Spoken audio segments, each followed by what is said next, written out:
Yeah, welcome to Late Night with the Devil. I am your host, and not the devil, Caden Gray, and we are joined by Sonya Joyner tonight. I am so excited to have you on the show. Right before I interviewed you, this all came together very quickly. This is a piece that I made. Yeah. So anyway, welcome to the show. So for everyone who may or may not know, Sonya and I first started work together on Unconditional Love, which is a YouTube web series. You started out as an actor and then on the show, and then you moved on to directing as well. Yes, correct. What was this? What was this relationship like? Did you? What was the audition process like? Did you know Joseph Goncalves, the writer director, before this? No, somebody in Rhode Island that I knew sent me a message saying, "Oh, there's this web series. Here's a posting I saw. You'd be perfect. You need to audition." And I read the audition and saw that I had to submit a self-tape. Never did that before. Mm-hmm. Didn't know what to do with that. Almost did not submit. I got a text, I think, 2 days before the deadline from Joseph saying, "So are you planning on still auditioning?" So did you not think it was real? I didn't know what to do with the whole self-tape aspect of it. Okay. I didn't have anybody to read with me. I did not self-tape, so so you did it. I didn't see your self-tape, and it was just you. I went up. I went to my mother's because she had better lighting, I thought, and had to turn on every light possible. And I think I found like a portable lamp I also had to plug in. And then I stacked boxes and tables and so it would be at the right height. And I had to shoot it 50 times because I had to shoot it and then go and look at it and then readjust. And it was a mess. See, you're directing. And I sent it and I said, "Well, I'm not going to get that, but I've done a self-tape. Yay." See, and then you got it. So did you learn? I hope that you don't say things like that anymore. I'm not going to get it. You don't seem like you say stuff like that. Do you say stuff like that anymore? I do sometimes, but I don't. It's never stopped me. It's Okay. never from auditioning. Even when I hated being on stage, there was 6 years. My first 6 years in theater, I hated. Wow. I loved rehearsal. But I did not. I hated performing. It got to a point where I actually started feeling sick. And yeah, I hated every minute of it. I could not wait to get off stage.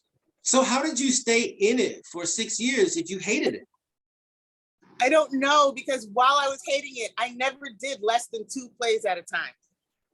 Sometimes I was doing 3.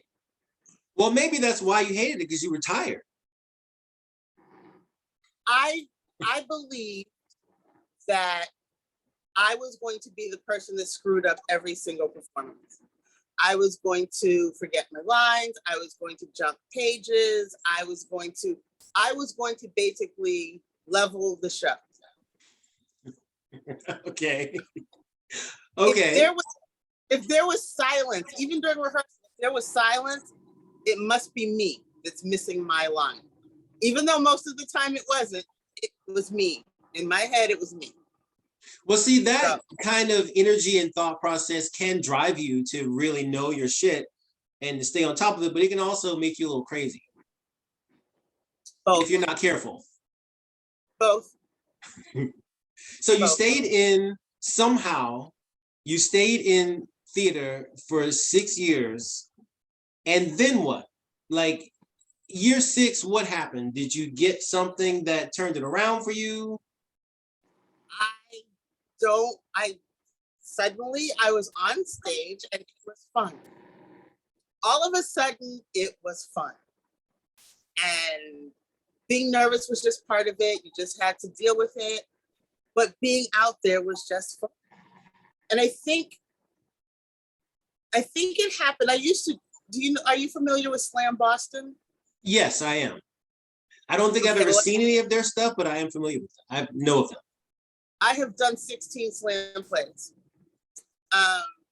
That's where a lot of times I was doing 2 plays at a time. A couple of times I was doing 3. So can you explain slam for people who might not know, and even help me out a little bit? Sure. Lyrilyn K started this thing called Slam Boston, patterned after poetry slams.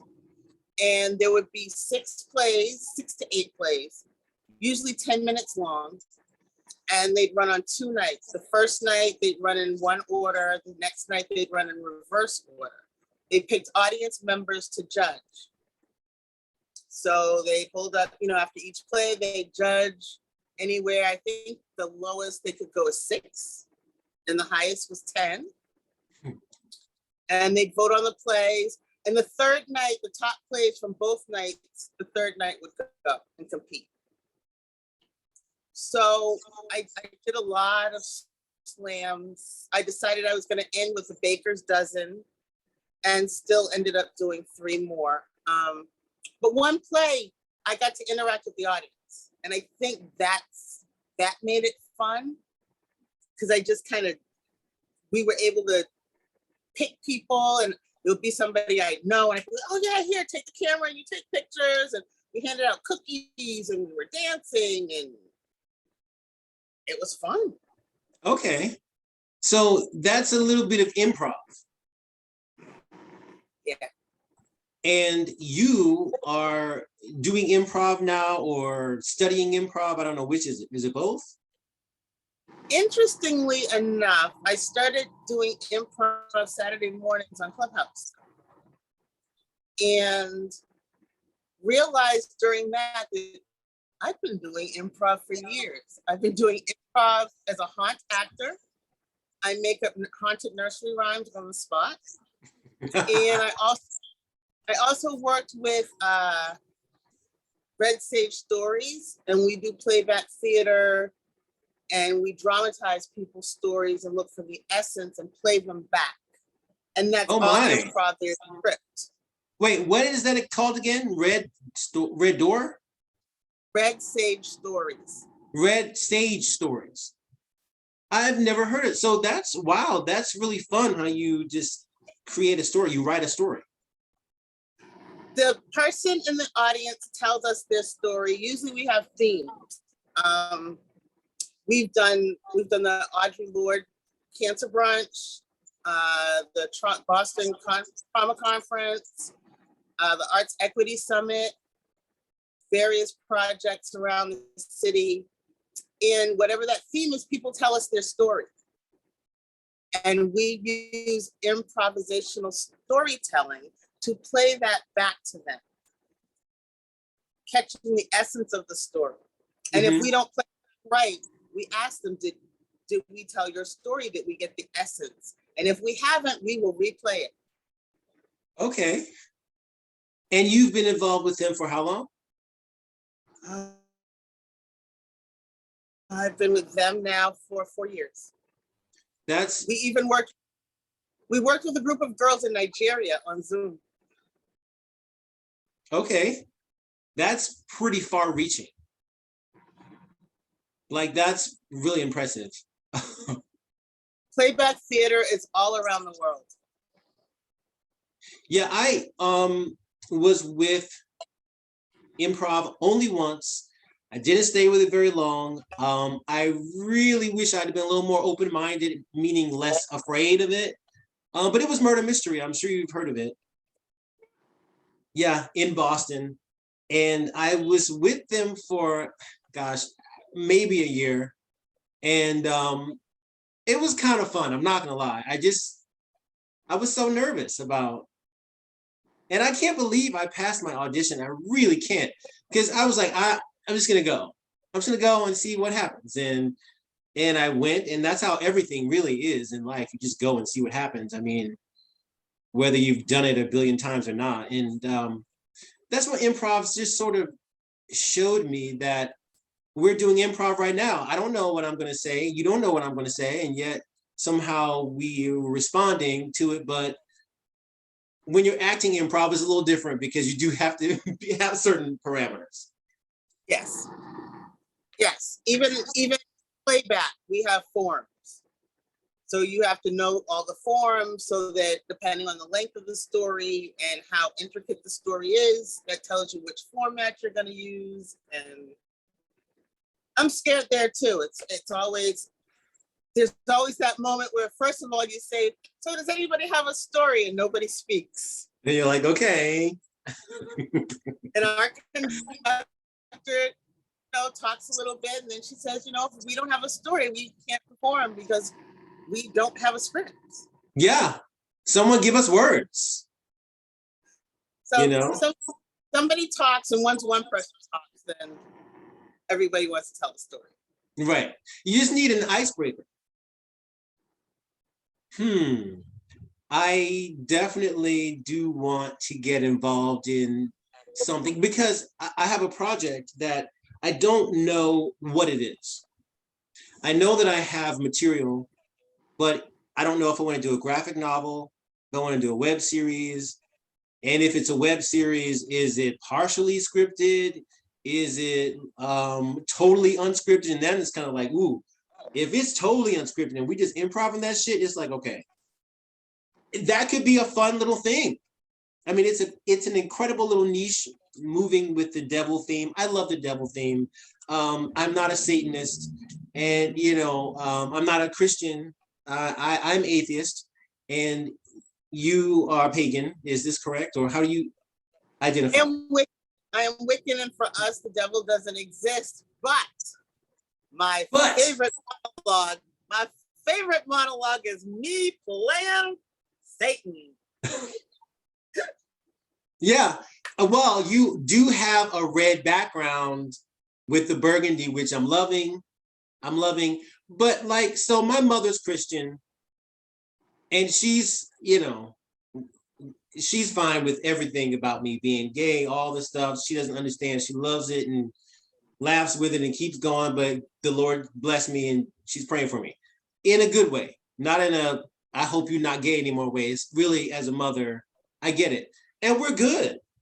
But how do I say to her, like, it's not Satan for me, and Wiccan is not Satan? Like, what is Wiccan? For people who don't know. Wicca is the religion that involves the science of witchcraft, because witchcraft is science.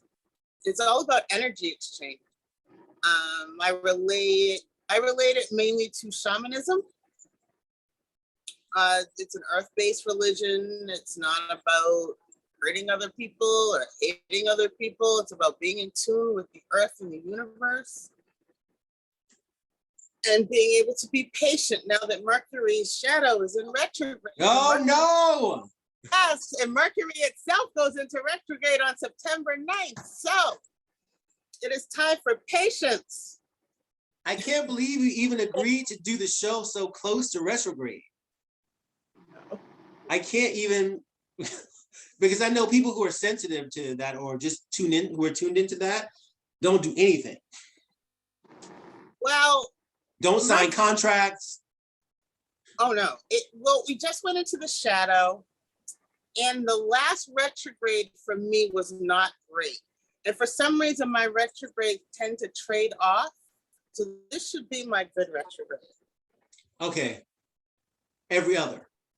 But I did talk to somebody today who came up with an idea today, and they want to do something on the 9th. And I said, Mercury went into retrograde. It's going into retrograde on the 9th.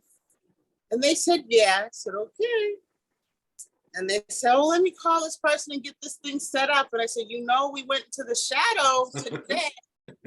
And she said, okay. So I'm just waiting for when it falls through. And I can tell her, well, I told you. Timing is everything. Yes, it is. And she's a witch. Now, is Is it always the 9th that it's in retrograde, or okay? No, it goes into retrograde like 3 times a year, sometimes 4. It stays there for about 3 weeks. The effects start anywhere from 2 weeks before and end 2 weeks after. So it's actually more like 7 weeks.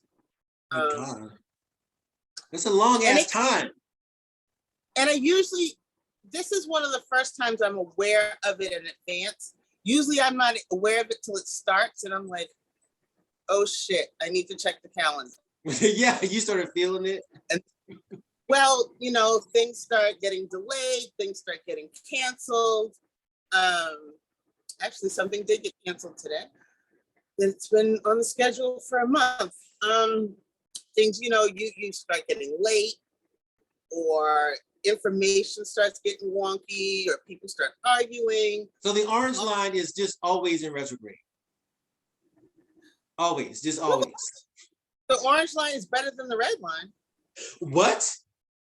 The red line that always just kind of stops dead somewhere right before South Station and just kind of sits there. Well, see, I'm always on the orange line, so at this point, I don't know what other lines are doing.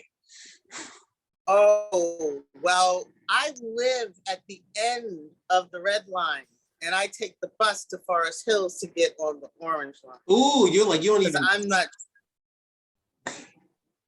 That's deep. If you avoid the train for the bus, that's some deepness. The red line is always stopping. Always, always, always. And it just sits between JFK and South Station, just sits. You know, I feel like that could be somebody's lunch break or bathroom time, which should not be your problem. But if it's always there, you're like, something's going on with that. Never thought of that. That's a good idea. But I because people do have to have their bathroom breaks. I mean, that's part of the reason why all of this stuff is kind of weird and wonky with the train schedules, because they don't have enough people to work. And, you know, pandemic uncovered a lot of things and sort of broke up a lot of systems, which I'm not mad at. Right, you know, right. I mean, it's like, and then a lot of people's like, you know what? I don't have to take this. I know. They're like, they're not coming back. And they're not coming back. So I'm glad I have a bike, because I biked from Malden to my job in the South End, and I biked back. I was wet AF. Not so, I was damp going, but I'm like, you know what? What you gonna do? My jacket is it's linen. My pants were cotton. That was not the move. Because I got home and looked at my butt from the wet rain seat, and I was like, oh damn, I'm glad I was coming home. But yes, so today, speaking of back to the atheist thing, my boss at CMCB, he's the executive director, I'm the executive assistant. It's just us. Fuck those other hoes. I'm just kidding. And so he sneezed. Now I'm in the meeting, the one-on-one meeting with him or whatever, and he sneezed. Not COVID. Not COVID. I know your face was like, oh, did you leave the building? No, I didn't say anything. He sneezed like twice, and I was just like, you know, I'm atheist, so I don't say bless you. And he started laughing. He was like, oh, okay. So, well, what do you say? What is the saying? I was like, I don't say anything. He was like, oh, I thought there was like a saying that if you're atheist and someone sneezes, I was like, no, you just sneeze. No, but if you sneeze, then you're the one that's supposed to say something. You're supposed to, excuse me. Right, you're supposed to say something. Like, what do you mean, what do you say? I was like, I would just continue with the meeting, and like as I'm attempting to do now. But no, and it wasn't any type of way. I mean, he's Christian. I know this from statements that he makes or whatever. And it's just, who cares? You know, I think it's in some ways I see how things are not as religious, and in other ways how they are. I mean, I just don't want to fight with anybody about it. I guess my atheism kind of comes from, just leave me alone. Um, don't expect me to get on any bandwagon, just leave me alone. I just think that, I find it really weird that one book can have so many different meanings. That just doesn't seem legitimate to me. Yes. How do we know who wrote that book? I wrote it. Exactly.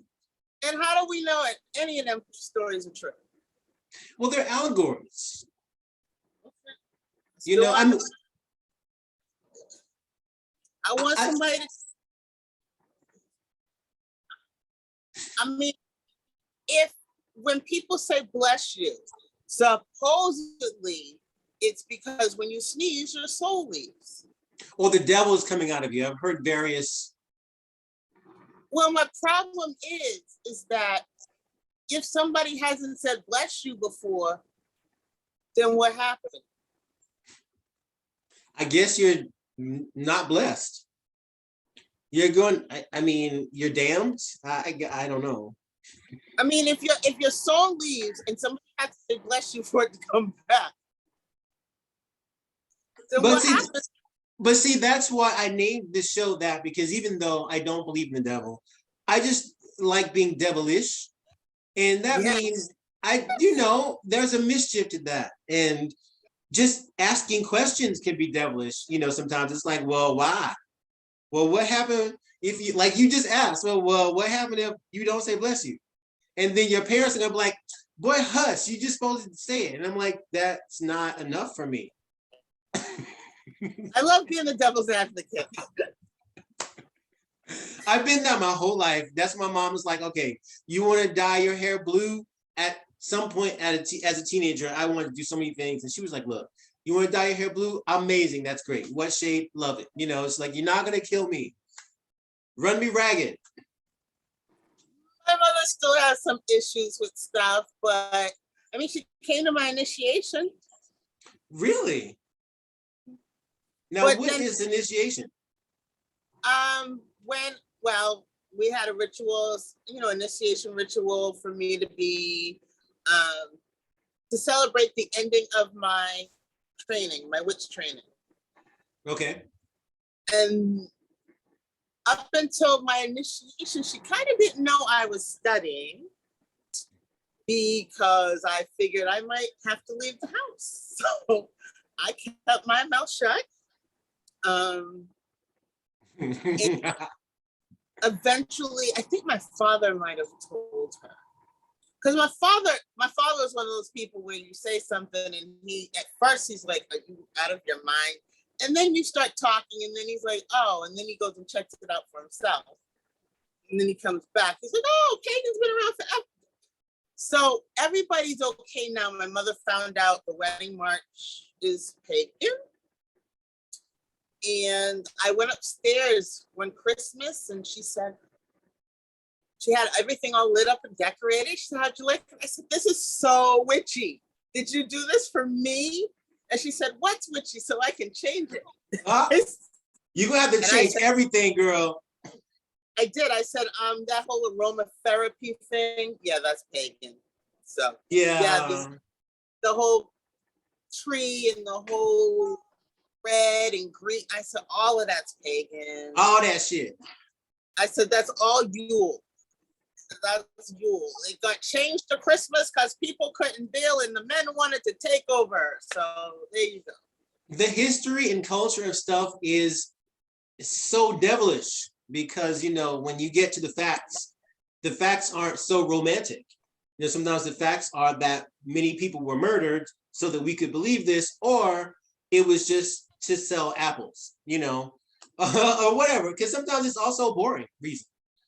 Right. Well, I mean, think about it though. The way that they proved the witch. If they threw you in the water and you could float, then you were a witch. Come on. Right?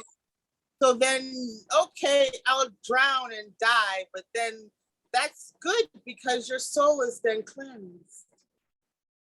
Right. I mean, it's just too much. Because it's just too much. It's too much. But I mean, it makes for great stories, though. It makes for incredible incredible sci-fi and fantasy, but that shit's real. It makes that, and it's very helpful with things like haunted houses and doing voices and scaring people. And I suspect that, you know, there is that side of me that really enjoys terrorizing people. Oh, there is. I was so shocked to learn this about you, that you are that much into the haunted scene. Yeah, it's bad. It's good. It's good, but it's, you know, I mean, that's the one thing you find out when you start working haunted places. You realize you're all pretty much a bunch of freaks and you love making people pee and vomit and do all those things. And, you know, if you can get a good hyperventilation going, a good panic attack, then you have won the night. I don't get it, because I will never go to a haunted house. I mean, they're terrifying. You've never been to Spooky World? No. No. I loved Spooky World when it was in Berlin, when they had like 100 fire code violations. Oh my God, you went when it was in Berlin? Yes, that's when it was the best. When you came out of one of the haunted houses and there was a bale of hay, and the guy came from behind the bale of hay with a chainsaw, which had diesel gas in it. Never made that connection myself. But as he vroom, vroom, then you could smell the diesel fumes and the hay was right there. Never realized that was a problem. Like, that's very unsafe, but hey, that's part of the terror experience. It was Spooky World in Berlin was the best. It's never gonna be that good again. It's never going to be that unsafe again.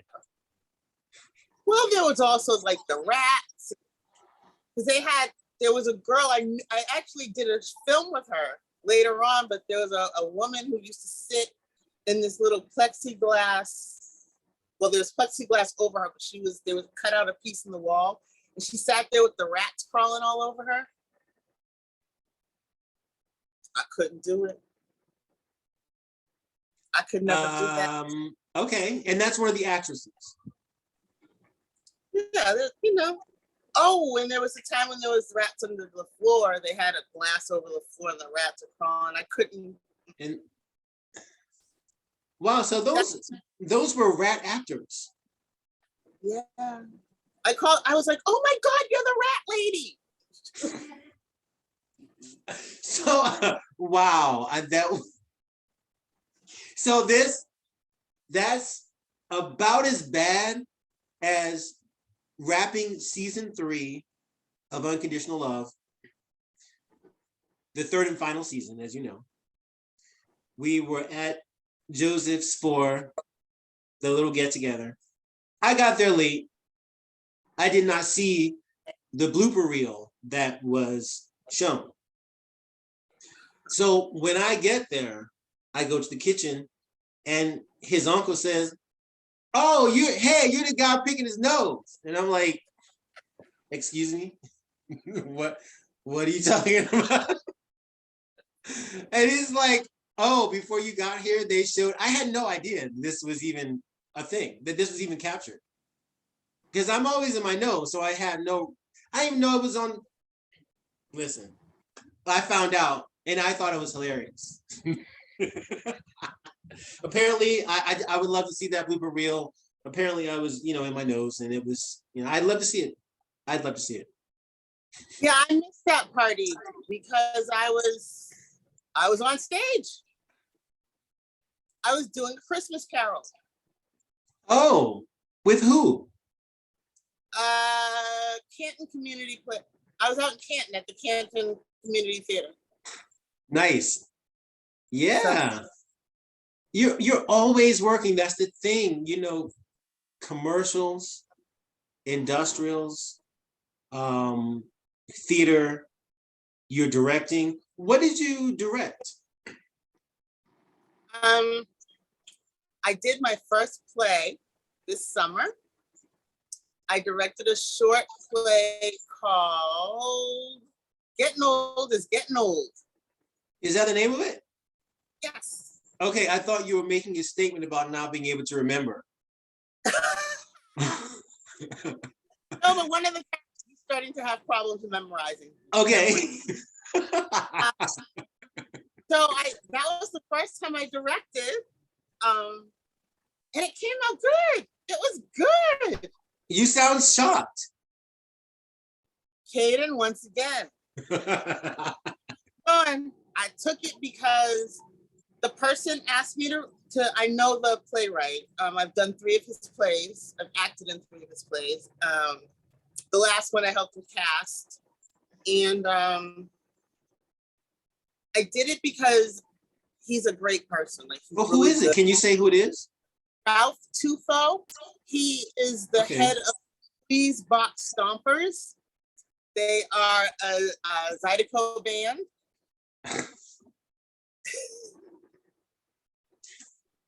I don't hear that name enough. Like that, I was not. I had to just think for a second because I was not expecting Zydeco. That's the only reason. It's like improv when they just keep giving you the ideas and you're like, Zydeco. Do I even know what that is? Yeah, it's amazing. I don't know why he's connected to New Orleans, and he plays an accordion. As one does.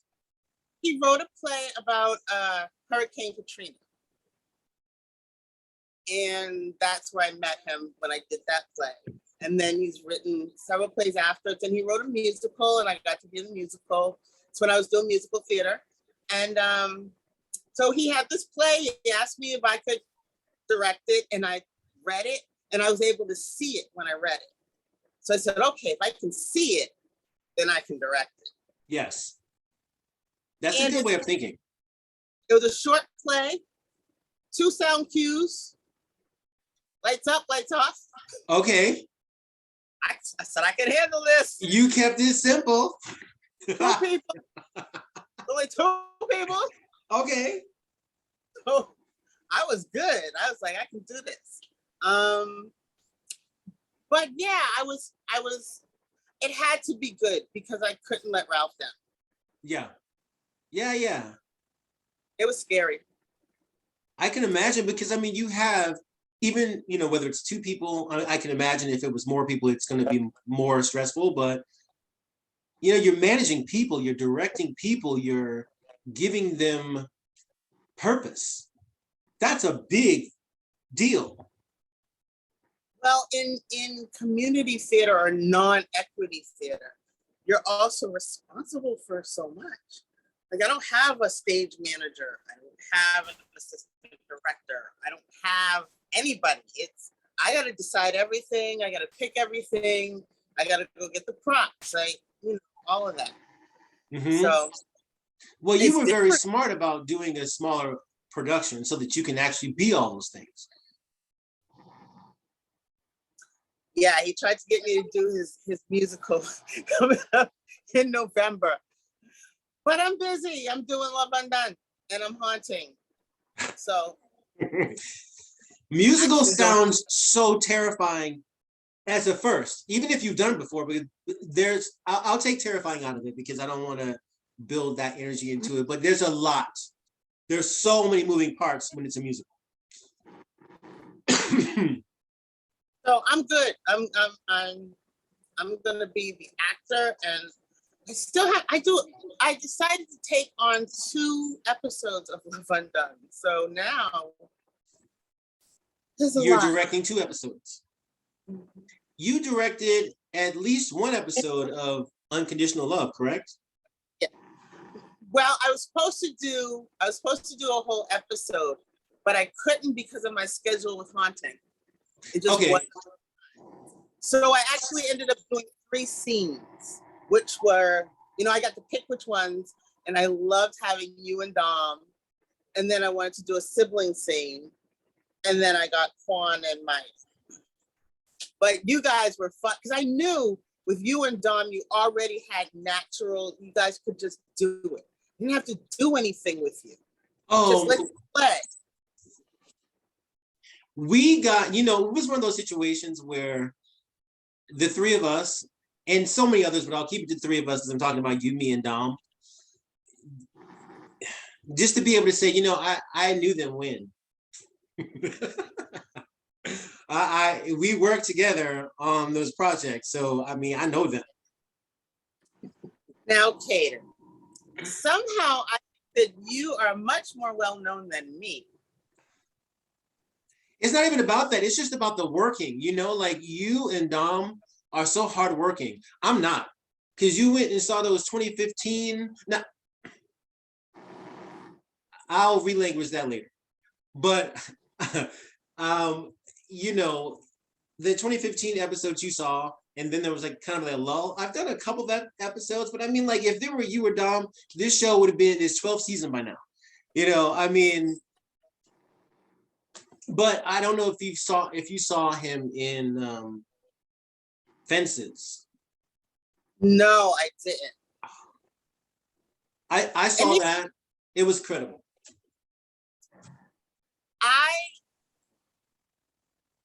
Dom was in during COVID, during the shutdown. There was a show done out in Waltham that Dom was part of, and I was part of. I did a monologue. There was a bunch of us who did monologues, and then there were a couple of scenes. But Dom was incredible in that. He's always. Well, he's had classes. You know, I haven't taken any classes, but he's had classes, and seeing him in Fences was transformative. It was like, you know, he played Gabriel, and I was offered Gabriel to audition for, and I was like, I will not take on that because I'm not ready to take on that. You know, I mean, at the time, you gotta, you know, telling these stories, it's all, you can get in your head about it and say that you can't do it, but I don't know, that's not the way to be. If you're an actor, you just say, hey, what do I need to do to lock into this character? Hayden, there have been times, oh my goodness. I remember being on stage once, and this is when I finally, it didn't change me from being afraid at all, but it changed me from thinking that I was solely responsible to carry the show and not fuck it up. Because there was this moment in this play, and there was silence. And I thought about it and realized it wasn't me. And then I had to figure out what it was. And then I realized somebody was supposed to be asking me a question. Oh, yeah. And I couldn't say my next line because it wasn't going to make any sense. And then I had to figure out what to do about that. So I stepped forward and I asked myself the question. And then I stepped back and went on with my life. You know, making those choices in the moment. That's funny. Yesterday, well, sorry, it's Monday. Saturday, I was a part of the Southeast Asian Theater Festival. Off Kendrick is the theater group in Boston that does it. And Pompey is one of my friends who actually wrote a piece for it. Spoiler alert, I'm not Southeast Asian. But they were like, hey, come tell the story. Where was I going with that? I don't know, but well, you were it related to figuring out what to do in the moment when you're right, because one of the actors that I was in the scene with thought I forgot my line. So she asked me my line, and I was just, it was totally fine, but yeah, we went on. But I was just thinking, like, I was just taking a moment to like, right. I guess she was like, you're not saying it fast enough though. I was like, okay. Well, my moment was definitely like nothing. There was that you look around and everybody's got the same look on their face. And it's like, oh shit, now what? Oh, that's me. But interestingly enough, it was being videotaped. When I looked at the videotape, all of that happened in such a millisecond that it didn't even look like it happened. It's so wild. It felt like forever. There was just this hanging over the stage and nobody was doing anything. And do you know why? Because you were in the moment, in that moment, and the moment is big when you don't rush it or whatever, but just taking that moment to really, I'm saying it like I do it. I'm saying it like I do it. All I could think of is, oh my God, nobody's talking and shit. I have to say something next and it doesn't fit. Damn it. Now what? Oh, now you just step forward and say your line and then you go. And then, you know, and it probably read so well as if it was intentional. I hope so. I mean, well, when you looked back at the video, I just came out and I just asked the question and I thought about it and I answered it. Yeah. There we go. no one in the audience knows what the script was telling you to do. You know, I often hear that, but on stage, I do not believe that. They don't know. On stage, I swear they all have it in front of them and they are following it to me. Or I say every damn word. I'm getting better with my lines. You know, there was a time I didn't know how actors could remember so much, but you know, if you learn your lines, you know, you don't memorize them, you understand the story. And it's always scene by scene anyway. You don't learn the whole damn thing at once. So right, unless you're in theater. No, but then even then you don't learn the whole thing at once. It's kind of, well, you might not learn it at once, but your ass is gonna perform it at once. No, that's true. That So this musical thing, you were in a musical. I have done several musicals. I even did my favorite one, Avenue Q, twice. Oh my God. Here in Boston? I did it in Cohasset and Randolph. I love that show. I've seen it several times. I love it too. But I wasn't fond of the Boston one because Gary Coleman was a guy and Gary Coleman is written to be a Black woman. That's true. And you know, my boyfriend was the one who sang it in Boston. Yeah. But you know, interestingly, no man can sing, very few men can sing the role. It's not written for a man. Right, but that's how they cast it. So I mean, yeah, they took a woman's role. I can't be mad at him, but I'm gonna be mad at the people. But yeah, they took a woman's role. I didn't even think about that. A Black woman's role. Damn it. That's not right. As hard as it is for us to have roles. Y'all don't have roles. Like, I'm damn. Because once they hire for fences, that's it. That's it. Oh, maybe Dream Girls if they can find people to sing those roles. But you got to be able to say. And you got to do, you know, Ain't Misbehaving. Which just left already, so. But it was, and what was funny, I'm not the typical theater person. I don't know theater. I don't know who wrote what. I don't know. Like, I don't either. I go to rehearsal and I'm with the theater people and they're playing, you know, somebody's made a whole entire soundtrack of every fucking musical ever made. And they're all singing all the words. I don't know either. I'm like you. I don't even know how many seconds are in a minute of the whole Rent thingy. 525,600 minutes. Okay. No. I can't believe I just said, I don't know either. And then I went and sang it. Yeah, I don't know that, but I can sing the Brady Bunch. I don't think that was a musical.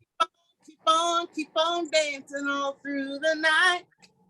We're gonna keep on doing it right.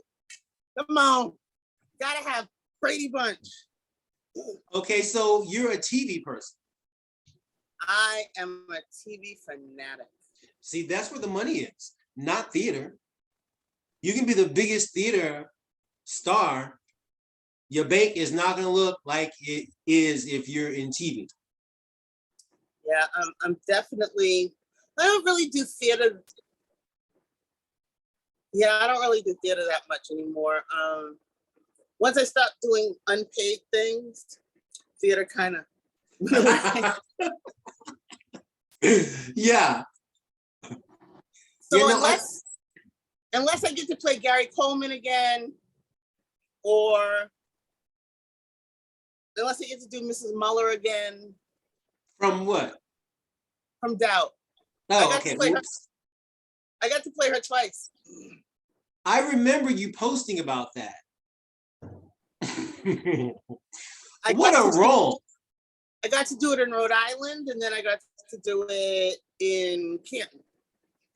And is the role in theater comparable to the length of time that Viola Davis was on screen in the film?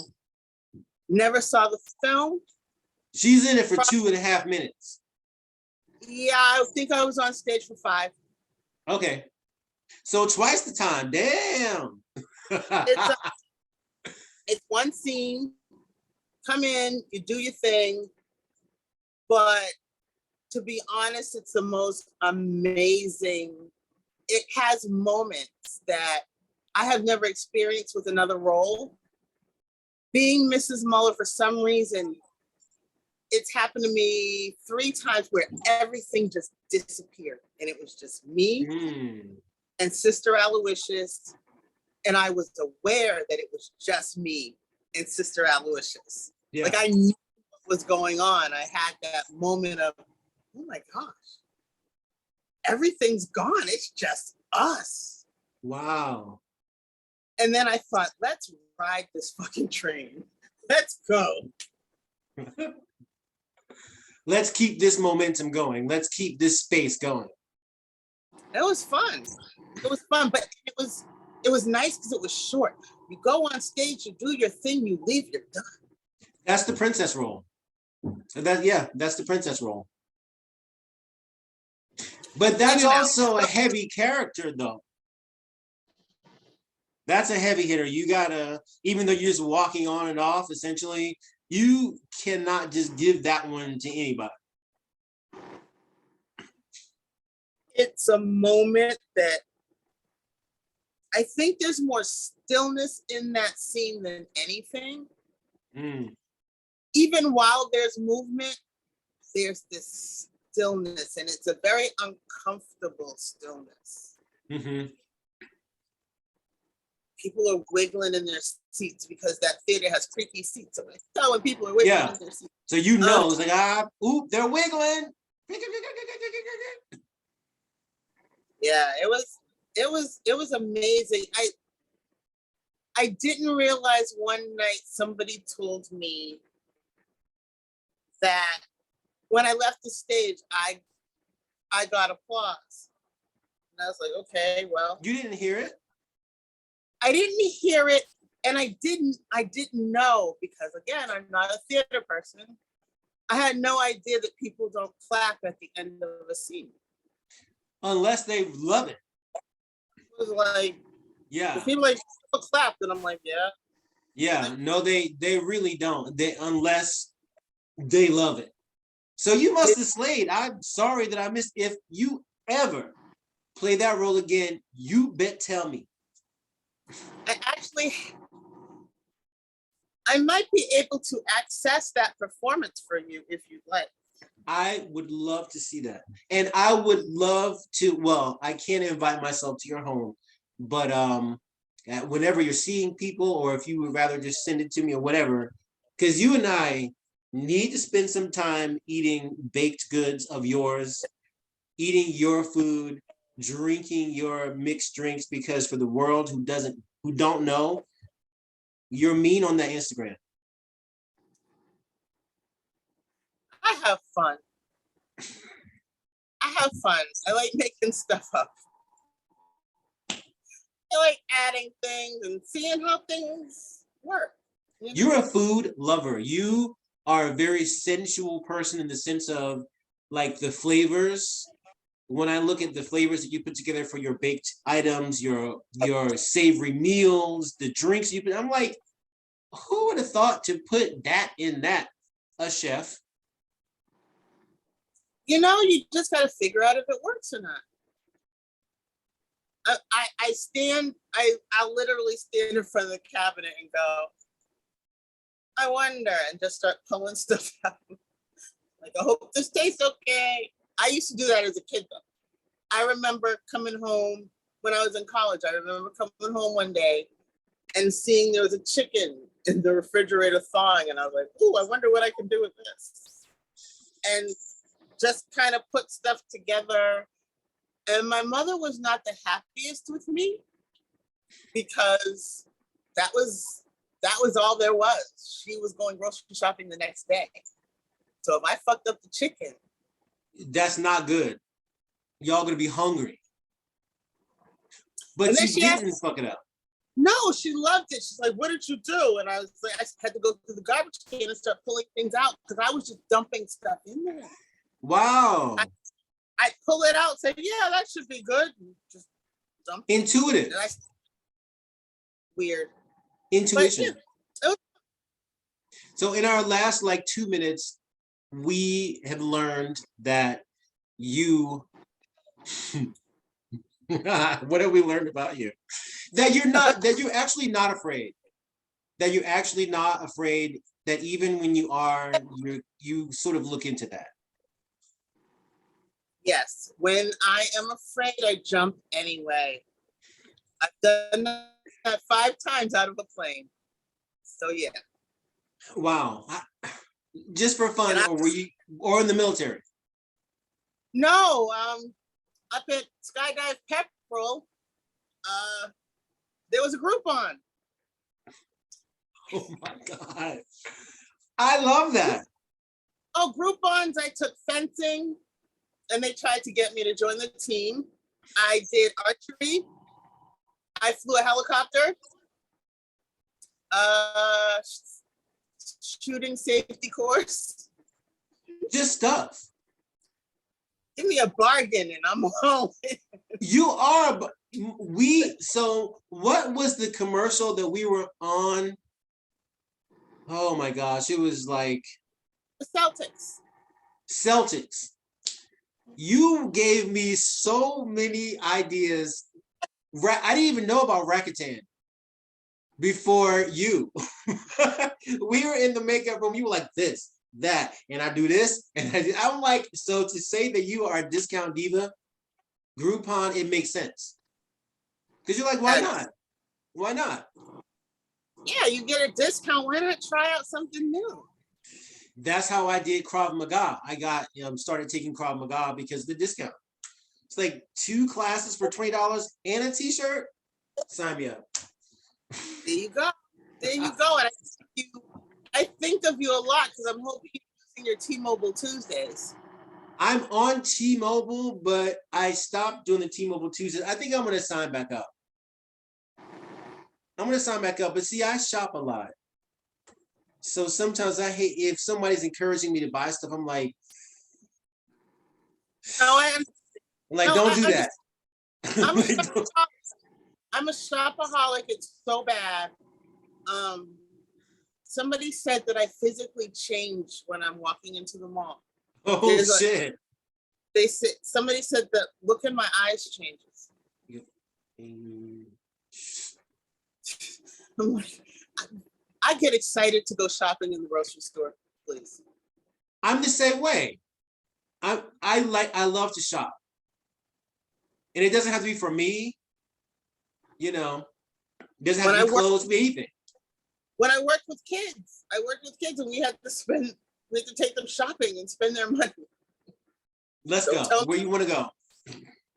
Don't tell me twice. What do you want to get? As executive, what do you get? What you're getting an incentive. So when do we see each other on set? September? Are we even in the scene? We may not even know. I don't even know if we'll be filming the same day yet. Yeah, I'm not sure. Wait, I'm 'Cause looking I'm at not my. Where will you be in September? in September. Doom, doom, doom, or Okay, June. so mine is September 11th. Oh, I'll be there. Your day 2? That's day 2? That's day 2. So everyone knows now, on Love Undone, I am shooting day 2. But I'm not going to tell you which episode. Don't say which episode I'm in. Because I was dead. I was dead when I saw which episode that I'm in. But I was like, that makes a good setup. You know I'm going to look because I got to see. You remember, you were there. But I'm going to try to figure out if you are you in one that I'm directing them? I don't know I'll if have I'm to look. directing. I'll have to look at that. But don't say which episode. I was dead.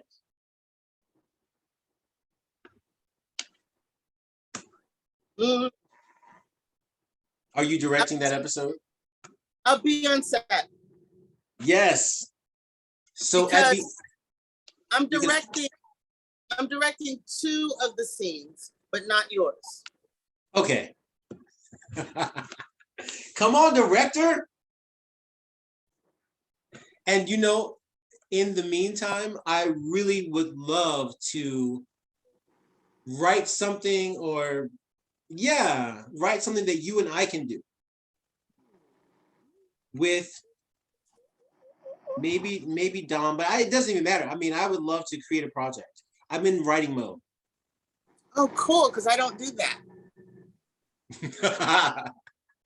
I don't do that. You've never written anything? I have. I wrote for a class and I actually would like to film it at some point and actually put it in the short film circuit. But yeah, I wrote a little horror thing. A little what thing? Little horror thing. Oh my, of course it's horror. Well, that wasn't my, I was with a actor studio that had an exercise to write things every month. And I decided to jump in that month and the genre was horror. And I said, I think I can do that. So I did. Again, you're not scared. No, well, once I tapped into like kind of serial killer mode, then I was good. I never get to play a serial killer. I never get to play like the crazy person or sick person. I'm always good and nice and religious and see what do you think draws you to those roles? The fact that I'm not nice and religious. I think there's a relationship to that sometimes. Sometimes people play the characters that are closest to them, and sometimes it's just where they can be free to not be themselves. So when I see people who are really, really good, sometimes I'm like, you always play that role. Does that mean that you are not that in real life? Or you are? Well, I was told that I have the same character makeup as a psychopath. I just don't get my thrills from killing people. They say that true thrill seekers have the same character makeup as psychopaths. We just get our thrills differently. That is definitely one for another show, because I've never heard that, and that's kind of terrifying. It makes sense though. Maybe in the drive, in the relentless drive. That and just I think it's that same kind of thinking that excites you about possibly, you jump out of a plane. That There's high this, level of adrenaline. yeah, it's a very different, yeah, it's a high on a very different level. Because I can imagine that killing someone, which I've never done, by the way, I can imagine that it's very adrenaline full. Like I can't imagine. Yeah, because even getting into a fight is very much that. So killing someone intentionally, definitely. I've never been in a fight. That's Ever. good. That's really good. I got in one on the train in April. Can't imagine hitting somebody, like the pain from hitting some. I'm worried about the pain that it would cause me. Well, it does hurt to punch someone. Yeah. I'm not doing that. But there's a rush as well. There's a rush. Fight Club, come on. That's what we can, yeah. No, you slap someone? I've never been in a fight. I never said I didn't. I've had reasons to act out. I didn't say I didn't slap the shit out of somebody, but I would say that, it was not returned, therefore it was not a fight. I guess when I look back as a kid, I had a go-to moment. And I was always defending somebody, like some kid had taken somebody's bike or was picking on my sister. And my go-to seemed to have been finding a way to put them on the ground and then bashing their head repeatedly against either a fence or the ground. Wow. Yep. It works. I mean, this red background is making a lot more sense now. It's very primal. It's very primal. And it's the color of blood. But I haven't done that since I was 12. Okay. Well, you haven't had to have fights since then because people knew. And I slapped somebody once when I was like 16 or 17. But I told him I was going to do it if he didn't stop. So it wasn't like it came out of nowhere. You warned him. I said stop. And I said it more than once. And then I said, if you don't stop, I'm going to slap the shit out of you. He didn't stop. You are a person of your word. That's another thing that we know about you. I try to be. When are we getting pancakes? You tell me. When can we do it? Is it a weekend thing for you? Yes. What about this weekend? Because it's in the mornings. I will get up for pancakes for you. So this weekend? This weekend is good. Saturday just got canceled. So that is the 27th. Mm-hmm. Or the 28th. Let me look and make sure the 28th is there. I believe it is. I want to double check. Yes, either Saturday or Sunday. And I think it's only from 11:15 to 1. Let's do Saturday. Okay, cool. So we're meeting there. I'll even bring you a present. I love presents. I'll bring you a present then too. And then you can have fun in your own kitchen. Yeah. I love this. So Sonya, thank you for joining my show. Thank you for having me. That wasn't so bad, was it? No, it was great. It was just, when it's a show where we're just talking, I'm okay. But when it's like, oh God, I've got to answer all these questions and I have to know this and have to remember who directed that. And I have to remember when I was on this show and that show. Who was my co-star? See, it was easy. And we're gonna have pancakes. So it's perfect. We're gonna enjoy it. It's gonna be good. I will see you Saturday. Okie dokie. Have a good night. Thank And I'll see you you. soon. Bye. Bye.